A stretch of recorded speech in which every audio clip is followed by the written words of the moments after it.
I got a lot to talk about today, guys. Hi, my name is Foster, Australian for beer and American for your parents so I didn't love you. And I tried running for the first time. And by first time I mean on a treadmill. Like I've tried running maybe once in my entire life and it didn't go well. But this time I was trying about 7.5 miles per hour on a treadmill. And it just felt natural. Like after all the exercise and build up to this point, it just felt like a natural progression. And I don't think it would have been as good or as fun if I had just started running from nothing. Like it would have been very, very difficult. But I think building up to it helped me appreciate it and enjoy it more. And so that's one tip, is just take steps. Don't try to get to the best that you're going to be right away. Just make tiny changes and tiny progressions forward. I'm really proud of myself right now. And that's another thing. You got to be proud of your successes. You got to celebrate each time you move a bit forward. And so I went about 2.5 miles hour, which I've only done a couple times before, and I think I might try running a bit more and more and more, which it's above the heart rate I was going for, but I think I'm ready for it.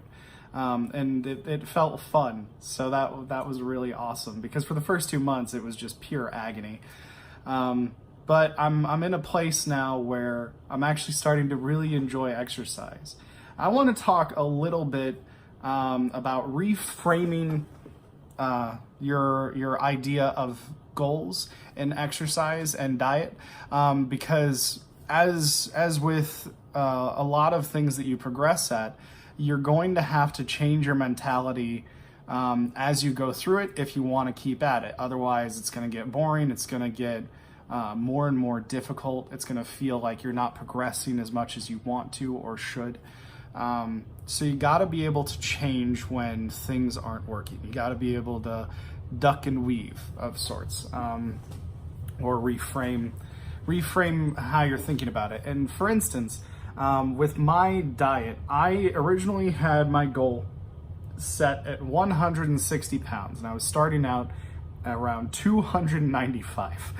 That's a huge goal. It's a good goal, but good God, it's really debilitating. Like I've lost 30 pounds, but it's not enough for me. Like I need to get down 100 more, before I even feel okay about it. And it's just, that kind of thing is a great way to make you stop dieting. It's a great way to make you stop exercising, and that's not what you want.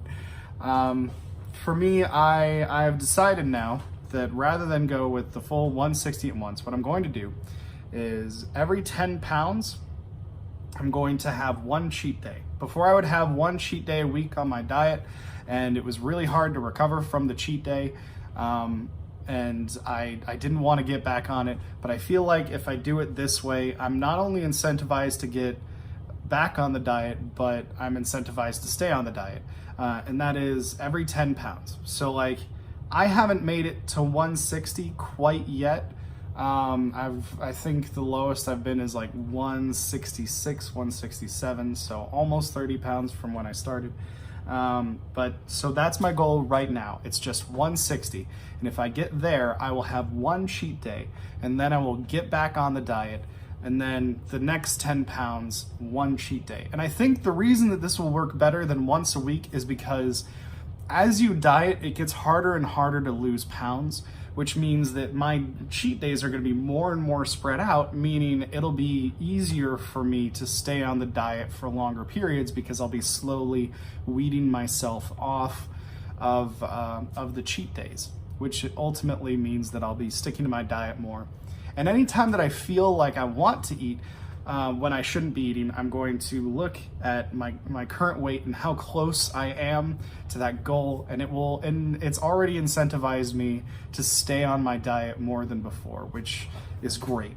So yeah, you have to be able to reframe your thought process if things aren't working out.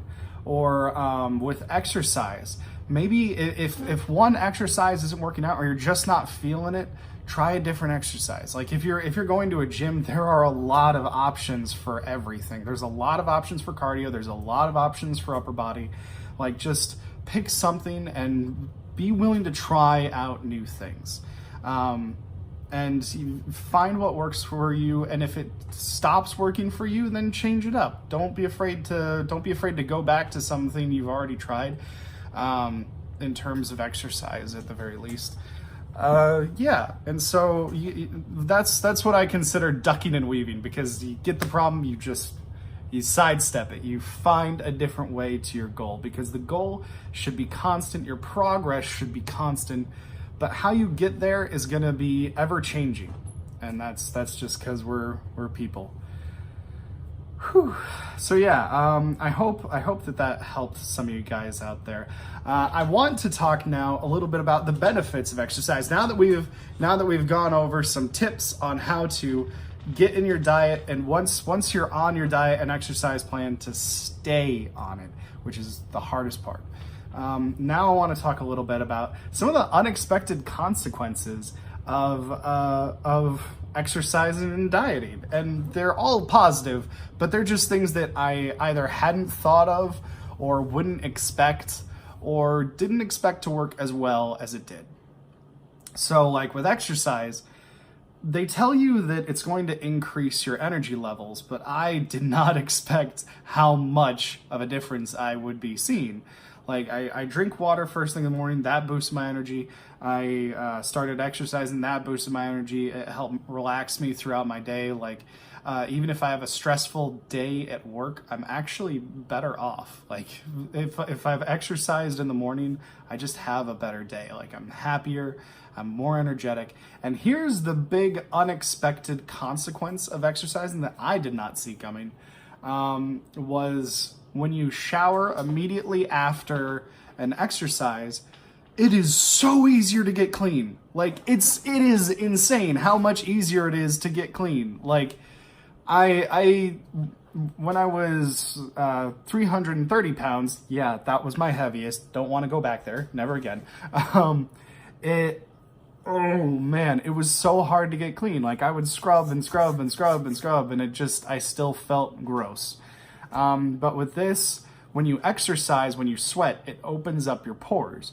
And when those pores are open, when you shower, you are cleaning out those pores and you feel so much cleaner. Even if the shower isn't that great, because let's be honest, it's a public shower. It's not going to be the best. You will still feel much cleaner than if you just showered just randomly. Like if you exercise before you shower. And I think that works out well, because they say that you don't have to, you should be showering every other day, or you definitely don't have to shower every single day. Like that's, for the hair, if you're shampooing it every day, that's actually really bad for your hair. And if you're using soap on your skin that every day, that can dry it out. But from what I can see, at the very worst, at the very best, it's redundant, but at the worst, it actually damages if you're doing it every day. And that actually works out, because you should be exercising every other day. As long as you do everything, like you got to do arms, you got to do legs, you got to do all the exercise. But if you do that every other day and shower right after you're done exercising, you'll feel so much better, so much cleaner. And you could still do like some light stretching or something on the non-hardcore days if you want, or some people like to do legs then arms, so that way they're going every day. It's whatever your preference is, but I find every other day works best for me in that category. Totally lost my train of thought. Okay, some unexpected consequences or unthought of consequences of intermittent fasting. Still don't know if I'm saying that right. It is, for context, what I do for intermittent fasting is I eat one meal a day. That's not how everybody does it, but that's how I do it. I eat breakfast and that's it. I've tried eating lunch and that did not go so well. Like I tried eating lunch or dinner and I found that I wasn't losing very much weight. I wasn't as energized. I was pretty tired, so I think if you're gonna only eat one meal, breakfast works pretty well. So I'll eat a nice big breakfast, high in fat, low in sugar, which honestly, there's a lot of options like that. There really are. If you allow fat into your diet, it opens up the floodgates. But if you also get rid of sugar, then it's a mixed bag. The high in fat is so that you don't get as the high in fat and low in sugar are both in part so that you don't get hungry, because high in fat is going to sustain you. Sugar is going to keep you from just having those cravings. Like if you have sugar, you will have the cravings. Like I've had really sweet, tasty breakfasts, and then like by dinner I'm just like going mad if I have a sugary breakfast. But if I eat something like some eggs or some meat of some kind, like I am good throughout the entire day. So consequences that might not have been thought of. Monetarily, I'm spending way less money on food, specifically 1/3 less money on food, which means my budget, that frees up my budget for other things like pure production stuff. For instance, with the money I saved with intermittent fasting, I'm actually going to commission an artist to help us out with a sketch, and I'm very excited for that down the line. It should be a lot of fun, and it's going to come up on the channel when we get it done. But yeah,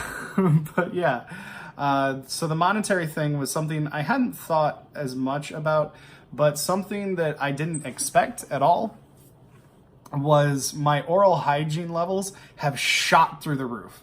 Like brush, floss, mouthwash twice a day, or twice a day. Do that twice a day, and it was okay. Like it wasn't great, but when I started intermittent fasting, it just boom. Like my teeth have gotten whiter and straighter, and it is ridiculous how much better my oral hygiene is from intermittent fasting. And I get hungry once or twice throughout the day, I should say, when it comes to intermittent fasting. But I have much more energy than when I would eat 3 meals a day.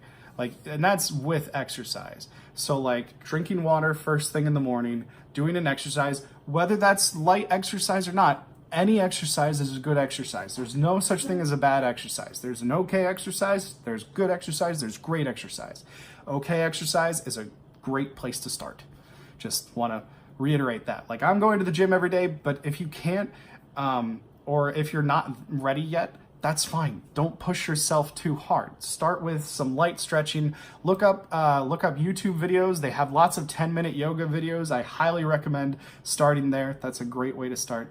But if you start that in the morning, you eat a high-fat, low-sugar breakfast, something that's really gonna fill you up and keep you going throughout the day.